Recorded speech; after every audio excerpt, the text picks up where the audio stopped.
sebenarnya Hindu yang ada di Indonesia, tapi kemasannya. Nah, dalam hal ini ibu-ibu, kalau di Jawa Barat biasanya digunakan itu satu tangkai.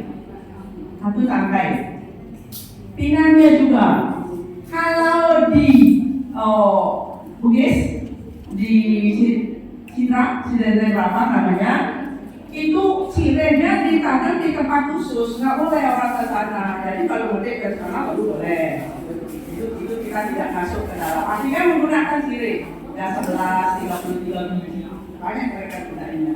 Nah, sirih itu kalau di Sulawesi, karena bentuknya seperti itu, merupakan lambang hati. Kalau di Bali, di Hindu di Bali, dimaknai sebagai simbol Dewa Wisnu. Pinang merupakan simbol Dewa Brahma. Kapur sirih merupakan simbol Dewa Iswara. Brahma, Wisnu, Iswara disatukan, jadi merupakan simbol Dewa Trimurti. Ini terkenal pada pembeda dengan campuran. Di mana sebelum ada penyatuan tersebut, di Bali itu juga sangat kuat. 9 raja itu saling serang terus menerus sampai ada persambungan ibu. Nah, setelah itu diperkuatlah Banteni, Trimurti, sekte tiga besar, maka Bali menjadi aman dan legit sampai sekarang ini. Sehingga sarana ini Brahma, Wisnu, Iswara yang disatukan dalam simbol porosan selalu menjadi sarana pokok dalam membuat jangan. Kalau belum ada porosannya, belum disebut tangan, baru disebut bunga. Bagaimana dengan penggunaan bunga? Kita orang Indonesia belum meneliti. Orang Jepang, saya lupa siapa namanya, sudah meneliti itu bahwa segenggam bunga akan menghadirkan, ditempatkan pada suatu tempat tertentu, menghasilkan satu energi nanopositif. Dan satu energi nanopositif ini akan menyembuhkan 15 meter di sekelilingnya. Ini hasil penelitian, bukan hayalan. Ibu bisa lihat di itu.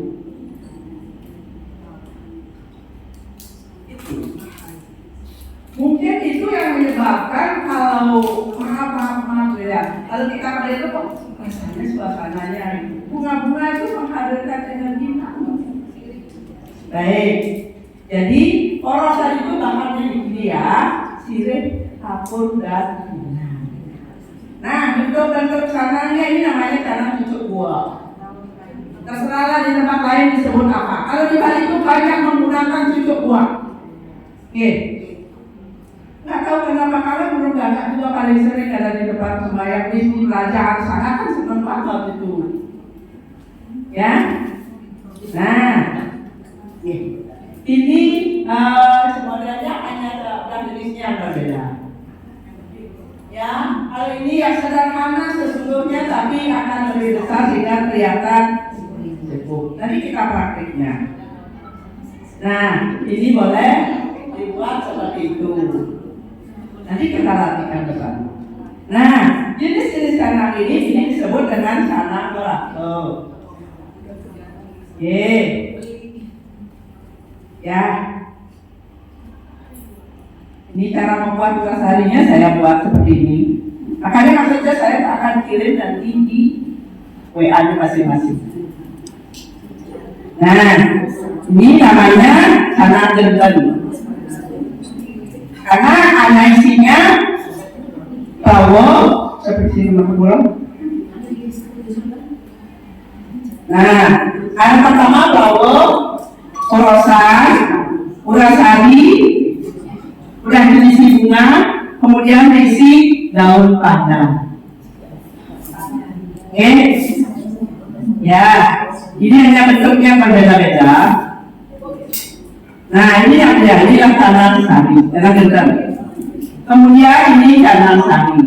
Tidak harus 50.000, kebetulan saya punya buku yang itu. Soalnya pada kemarinnya murid iya dulu, saya punya buku yang itu jadi saya sini.